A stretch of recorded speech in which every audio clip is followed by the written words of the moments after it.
Hi good morning friends. Company board assistant എക്സാമിന് notification വന്നു. ഒരുപാട് പേര് നമ്മൾ നോക്കിയിരുന്ന ഒരു നോട്ടിഫിക്കേഷനാണ്. നമ്മുടെ കാറ്റഗറി നമ്പർ ഞാനൊന്ന് പറയാം.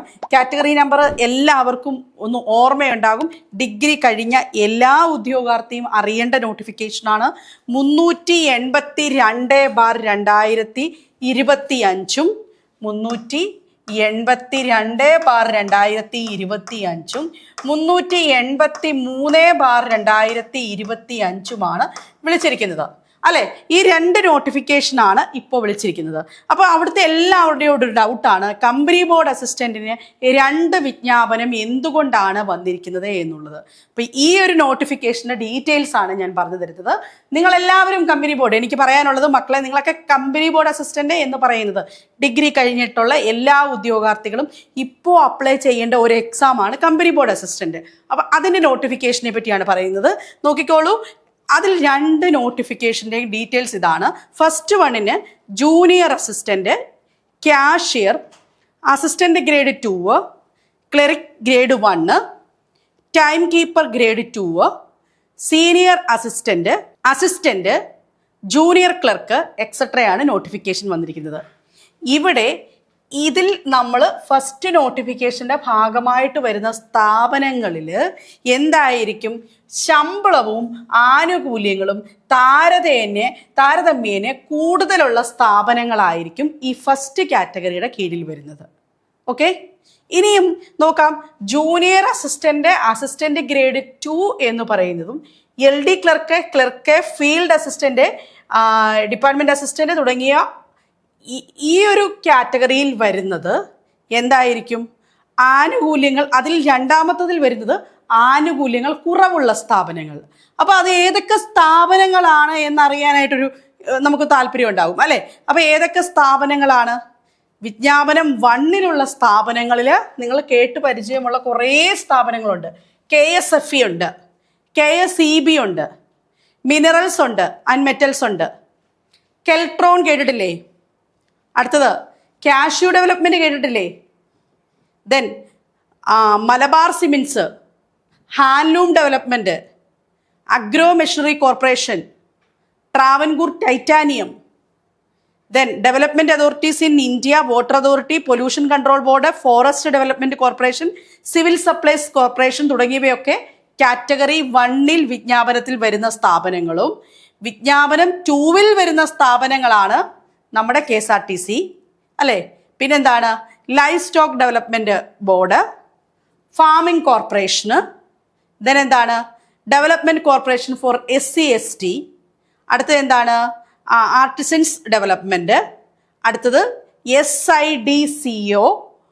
അടുത്തത് ഫാർമസ്യൂട്ടിക്കൽ കോർപ്പറേഷന്, ഹാൻഡിക്രാഫ്റ്റ് ഡെവലപ്മെന്റ്, ഫിലിം കോർപ്പറേഷന്, united electric industries, drugs and pharmaceutical, electrical and allied engineering, then shipping and inland navigation, head load workers, പിന്നെ അതിൻ്റെ വെൽഫെയർ ബോർഡുണ്ട്, ലേബർ വെൽഫെയർ ഫണ്ട് ബോർഡുണ്ട്, ടോഡി വർക്കേഴ്സിൻ്റെ വെൽഫെയർ ഫണ്ട് ബോർഡുണ്ട്, ബാംബു കോർപ്പറേഷനുണ്ട്. അങ്ങനെയുള്ളതൊക്കെ ഏത് ബോർഡിൻ്റെ കീഴിൽ വരുന്നതാണ്? ഈ ഏത് കാറ്റഗറിയുടെ കീഴിൽ വരുന്നതാണ്? സെക്കൻഡ് കാറ്റഗറിയുടെ കീഴിൽ വരുന്നതാണ്. അപ്പോൾ കാറ്റഗറി 1-ലും കാറ്റഗറി 2-ലുമുള്ള വിജ്ഞാപനത്തിൽ വരുന്ന സ്ഥാപനങ്ങൾ ഏതൊക്കെയാണെന്ന് മനസ്സിലായി. ഇനിയും നമ്മൾ വിജ്ഞാപനത്തിൻ്റെ 1-ന്റെ ഭാഗമായിട്ട് സ്ഥാപനങ്ങൾ പറഞ്ഞു, വിജ്ഞാപനം 2-ന്റെ ഭാഗമായിട്ട് പറഞ്ഞു. അവിടെ അടുത്തൊരു ചോദ്യം നിങ്ങൾക്കെല്ലാം ഉള്ളത്, നമുക്ക് ഇഷ്ടമുള്ള കമ്പനി തിരഞ്ഞെടുക്കാൻ പറ്റുമോ? ഇഷ്ടമുള്ള കമ്പനി തിരഞ്ഞെടുക്കാൻ പറ്റുമോ? ഒരിക്കലും ഇല്ല കേട്ടോ. സംസ്ഥാനത്തെ വിവിധ പൊതുമേഖലാ സ്ഥാപനങ്ങളിലേക്ക് ഒന്നിച്ചുള്ള വിജ്ഞാപനമാണ് വന്നിരിക്കുന്നത്. അതിനാൽ ഏതെങ്കിലും ഒരു കമ്പനിയോ കോർപ്പറേഷനോ നമുക്ക് ബോർഡോ തിരഞ്ഞെടുക്കാനൊന്നും പറ്റില്ല. ഒഴിവുകൾ റിപ്പോർട്ട് ചെയ്യുന്ന മുൻഗണനാക്രമത്തിൽ PSC നിയമന ശുപാർശ ചെയ്യുന്ന സ്ഥാപനത്തിലേക്ക് ഉദ്യോഗാർത്ഥികൾ ജോലിയിൽ പ്രവേശിക്കണം.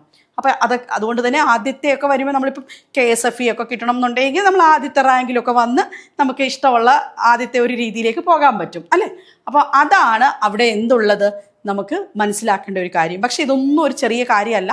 അത്യാവശ്യം ജോലി പ്രവേശിച്ചാലും നമുക്ക് അത്യാവശ്യം നല്ല ജോലിയാണ്, നല്ല പ്രൊഫൈലുള്ള ജോലിയാണ്. ഓരോരുത്തരും കൂടുതൽ ഉദ്യോഗാർത്ഥികളും കഴിഞ്ഞ തവണകളിലൊക്കെ നല്ല ഉദ്യോഗാർത്ഥികളൊക്കെ പ്ലേസ്ഡ് ആയ ഒരു സെക്ടർ എന്ന് പറയുന്നത് ഈ കമ്പനി ബോർഡ് കോർപ്പറേഷൻ തന്നെയാണ്. സോ ഡെഫിനറ്റ്ലി കമ്പനി ബോർഡ് അസിസ്റ്റന്റിന് പഠിക്കണം. പഠിക്കാതെ കിട്ടില്ല അല്ലേ. ഡിഗ്രി ലെവൽ എക്സാംസ് ആണ്. ഡിഗ്രി ലെവൽ എക്സാംസ് ക്രാക്ക് ചെയ്യാനായിട്ട് അതിൻ്റെതായ സ്ട്രാറ്റജി ഉണ്ട്. ആ സ്ട്രാറ്റജി അങ്ങ് ഫോക്കസ് ചെയ്താൽ മതി അല്ലേ. ഇപ്പം കമ്പനി ബോർഡ് അസിസ്റ്റൻറ്റിന് എന്തായിരിക്കും നമ്മൾ ആദ്യം മനസ്സിലാക്കേണ്ടത്, അതിൻ്റെ ഒരു സ്ട്രാറ്റജിയുടെ ഏറ്റവും ബേസ് എന്ന് പറയുന്നത് ക്വസ്റ്റ്യൻ പാറ്റേണിനെ മനസ്സിലാക്കി പഠിക്കുക എന്നുള്ളത്. ന്യൂ പാറ്റേൺ എന്താണ്? ന്യൂ പാറ്റേണിനകത്ത് വരുന്ന പ്രത്യേകത. ന്യൂ പാറ്റേൺ എന്ന് എപ്പോഴും പറയുന്ന കേൾക്കാമല്ലോ. എന്താണ് ആ പാറ്റേണിൻ്റെ പ്രത്യേകത എന്ന് വെച്ച് കഴിഞ്ഞാൽ റീസെൻ്റ്ലി കുറച്ച് ക്വസ്റ്റ്യൻ പേപ്പേഴ്സ് നോക്കിക്കഴിഞ്ഞാൽ ഫോക്കസ്ഡ് ഏരിയയൊക്കെ നമുക്ക് കറക്റ്റായിട്ട് ഐഡൻറ്റിഫൈ ചെയ്യാൻ പറ്റും. ആ ഫോക്കസ് ഏരിയയിലേക്ക് മനസ്സിലാക്കി വെറുതെ ഒരു റാങ്ക് ഫെയിൽ കാണാൻ പഠിച്ചാൽ നമ്മൾ പാസ്സാവില്ല. അപ്പോൾ അതിനെ അർത്ഥമാക്കി അതിനാദ്യം ഒരു സ്റ്റഡി നടത്തി ഇതിലെന്തൊക്കെയാണ് ഏരിയാസ് ഉള്ളത്, ആ ഏരിയാസ് ഐഡൻറ്റിഫൈ ചെയ്യുക. ആ ഏരിയാസിനെ ബേസ് ചെയ്ത് വേണം പഠനം മുന്നോട്ട് കൊണ്ടുപോകാനാണ്. മനസ്സിലായോ? അതുപോലെ തന്നെ ഏറ്റവും നല്ലത് എല്ലാ ദിവസവും ഒരു വിധം പോർഷനായി കഴിഞ്ഞാൽ പ്രാക്ടീസ് ചെയ്യണം. ക്വസ്റ്റ്യൻ പേപ്പേഴ്സ് പ്രാക്ടീസ് ചെയ്യുകയും ദെൻ ഐഡൻറ്റിഫൈ ചെയ്യുകയും ചെയ്യുക. വീക്ക് പോയിൻ്റ് ഐഡൻറ്റിഫൈ ചെയ്യുകയും ചെയ്യുക. അതിൽ നിന്ന് ആ വീക്ക് പോയിൻ്റ് ഐഡൻറ്റിഫൈ ചെയ്ത് ക്വസ്റ്റ്യൻ പ്രാക്ടീസ് ചെയ്ത് എത്രയാണ് നെഗറ്റീവ് എത്രയാണ് പോസിറ്റീവ് എന്നുള്ള മാർക്കിലേക്ക് എത്തപ്പെട്ടിട്ട് വേണം നിങ്ങൾ പഠനം മുന്നോട്ട് കൊണ്ടുപോകാനായിട്ട്. ദെൻ പഠനത്തിൽ വേണ്ട കുറച്ച് ഘടകങ്ങൾ എന്ന് പറയുന്നത് ബേസിക് സാധനങ്ങളാണ്. SCERT, NCERT അല്ലേ. SCERT, NCERT, പിന്നെന്താണ് ഏറ്റവും ബേസിക് ആയിട്ടുള്ള കാര്യങ്ങൾ, റെഫറൻസ് ബുക്കുകൾ എപ്പോഴും കൊണ്ടുവരിക. പിന്നെന്തായിരിക്കും പ്രിലിംസിനും മെയിൻസിനും ഉള്ള കോമൺ ഏരിയയിൽ നിന്ന് കോമൺ ഏരിയ ഐഡൻറ്റിഫൈ ചെയ്യുക. ദെൻ ഈ കോമൺ ഏരിയയിൽ നിന്ന് പഠനം മുന്നോട്ട് കൊണ്ടുപോവുക. ഇതൊക്കെ ഒരു ബേസിക് നോളജ് ഉള്ള ഒരാൾക്ക് ചെയ്യാൻ പറ്റുന്നതാണ്. ദെൻ എന്താണ് പ്രിലിംസിനും മെയിൻസിനും നമ്മൾ പറഞ്ഞല്ലോ മാർക്കുകൾ, ഓരോ വിഷയത്തിനും മാർക്കുകളുണ്ടെന്ന്. അപ്പോൾ അതിന് രണ്ടിൻ്റെയും ഒരു ചാർട്ടായിട്ട് നിങ്ങൾ മനസ്സിലാക്കുക. ഇപ്പോൾ ഹിസ്റ്ററിക്ക് എത്ര മാർക്കാണ്? 10 മാർക്കാണ് പ്രിലിംസിന് വരുന്നതെങ്കിൽ അവിടെ മെയിൻസിൽ അതിന് 5 മാർക്കാണുള്ളത്. അങ്ങനെ ടോട്ടൽ 15 മാർക്കിനാണ് നമ്മൾ 2 എക്സാമിനും കൂടെ പഠിക്കേണ്ടത് അല്ലേ. ഇംഗ്ലീഷിൽ എന്ന് പറയുമ്പം പ്രിലിംസിനും 20 മാർക്കും മെയിൻസിന് 10 മാർക്കും. അങ്ങനെ നമ്മൾ ഒരു ആ പരീക്ഷയ്ക്ക് ടോട്ടൽ നമുക്ക് കിട്ടുന്നത് 30 മാർക്കാണ്. 30 മാർക്കുള്ളതാണ് ഒരു ഘടകം. 15 പോലെ തന്നെ നമ്മളോട് ചോദിക്കുന്ന മറ്റൊരു വലിയ ഘടകം ഏതുണ്ടെന്ന് ചോദിച്ചു കഴിഞ്ഞാൽ, ഇപ്പം ഈ എപ്പാർട്ട് MEM ഒഴിച്ചു കഴിഞ്ഞാൽ വലിയൊരു ഘടകം എന്ന് വെച്ച് കഴിഞ്ഞാൽ ആർട്ട് ആൻഡ് ലിറ്ററേച്ചറാണ്. ആർട്ട് ആൻഡ് ലിറ്ററേച്ചറിൽ നിന്ന് എന്തുണ്ട്? 10 മാർക്ക് പ്രിലിംസിനും 5 മാർക്ക് മെയിൻസിനുമുണ്ട്. അങ്ങനെ 15 മാർക്ക് ടോട്ടലായി എക്സാമിന് വെയിറ്റേജ് കമ്പനി ബോർഡിൽ കൊടുത്തിട്ടുണ്ട്. അപ്പോൾ ഇങ്ങനെയുള്ള ബേസിക് കാര്യങ്ങൾ മനസ്സിലാക്കി വേണം, മാർക്ക് ഡിസ്ട്രിബ്യൂഷൻ മനസ്സിലാക്കി വേണം നമ്മൾ എന്ത് ചെയ്യാനായിട്ട്, ഓരോന്നും പഠിച്ചു തുടങ്ങാൻ. അപ്പോൾ ഏറ്റവും ഇമ്പോർട്ടൻ്റ് ആയിട്ട് അങ്ങനെയുള്ള സബ്ജക്റ്റുകളെ മനസ്സിലാക്കുക. അതിൽ പറയുമ്പം ഹിസ്റ്ററി ഉണ്ടാകും, geography, economics, Indian constitution, basics of computer, art and literature. ഇത് വളരെ ഇമ്പോർട്ടൻ്റ് ആയിട്ട് പഠിക്കേണ്ടതാണ്. കാരണം രണ്ടിടത്തും ഈ ഒരു ഭാഗം റിപ്പീറ്റ് ചെയ്ത് ചോദിക്കുന്നതാണ്. ഒന്നും കൂടെ പറയാം: history, geography, economics, Indian constitution, അടുത്തത് കമ്പ്യൂട്ടർ, ആർട്സ് ആൻഡ് ലിറ്ററേച്ചർ. ഇതിൻ്റെ ഓരോ മാർക്ക് ഡിസ്ട്രിബ്യൂഷൻ എന്ന് പറയുമ്പോൾ 10 മാർക്ക് 5 മാർക്ക്. ഇത് പ്രിലിംസ്, ഇത് മെയിൻസ്. മനസ്സിലായോ? അടുത്ത നോക്കിക്കേ, ജോഗ്രഫിക്കാണെങ്കിൽ 5 മാർക്ക് വെച്ചിട്ടാണ്. മനസ്സിലായോ? അടുത്തത് എക്കണോമിക്സ് ആണെങ്കിൽ 5 മാർക്ക് വെച്ചിട്ടാണ്. അടുത്ത നോക്കിക്കേ, നമ്മുടെ ഇന്ത്യൻ കോൺസ്റ്റിറ്റ്യൂഷൻ ആണെങ്കിൽ 5 മാർക്ക് വെച്ചിട്ടാണ്. അടുത്ത നമ്മുടെ കമ്പ്യൂട്ടർ ആണെങ്കിലും 5 3 മാർക്കാണ്. പക്ഷേ ആർട്സ് ആൻഡ് ലിറ്ററേച്ചർ വരുമ്പോൾ 10 എന്താണ് 5 വരുന്നുണ്ട്. അപ്പം ഇതും 10 വരുന്നുണ്ട്, ഇതും 10 വരുന്നുണ്ട് അല്ലേ. അപ്പോൾ ആ ഡിസ്ട്രിബ്യൂഷൻ മനസ്സിലാക്കി പഠിക്കുക, വളരെ ഇമ്പോർട്ടൻ്റ് ആണ്. ഇനിയും ടോട്ടലായിട്ട് തന്നെ പഠിക്കേണ്ട രീതികൾ, പ്രിലിംസിന് എന്തൊക്കെയാണ്, ഏതൊക്കെ രീതികളിലാണ് പഠിക്കേണ്ടത് തുടങ്ങിയ കാര്യങ്ങളൊക്കെ ഡീറ്റെയിൽഡ് ആയിട്ട് പഠിക്കാനായിട്ട് ടീം CCയുടെ മൊബൈൽ ആപ്ലിക്കേഷനിൽ ഇതെല്ലാം ഡീറ്റെയിൽസ് ആയിട്ട് കൊടുത്തിട്ടുണ്ട്. CC ആപ്പ് ഡൗൺലോഡ് ചെയ്യുക. നമ്മുടെ ഓരോ ഡേയിലും ഇതുപോലെ തന്നെ ഇമ്പോർട്ടൻ്റ് ആയിട്ട് സ്റ്റാർട്ട് ചെയ്യുന്ന ഏറ്റവും കോർ ഏരിയാസ് മനസ്സിലാക്കി തരുന്ന ക്ലാസ്സുകൾ CC സ്റ്റാർട്ട് ചെയ്തിട്ടുണ്ട്. അപ്പോൾ നിങ്ങൾക്കും ഈ CC ടീമിനോടൊപ്പം തന്നെ പഠിക്കാൻ പറ്റും. ഞങ്ങൾ ഇവിടെ പരിഗണന കൊടുക്കുന്നത് എമ്മും ഇയും എമ്മും വളരെയധികം പരിഗണന കൊടുത്ത് തന്നെ നമ്മൾ പഠിപ്പിക്കും. മാത്സ്, ഇംഗ്ലീഷ്, മലയാളത്തിന്. കാരണം അതിന് ഏറ്റവും ഇമ്പോർട്ടൻ്റ് ആണ് ഈ പറയുന്ന പോർഷൻ പഠിച്ചെടുക്കുക എന്നുള്ളത്. അപ്പോൾ അങ്ങനെ തന്നെ പരിഗണന കൊടുത്താണ് നമ്മൾ ഇവിടെയും പഠിപ്പിക്കുന്നത്.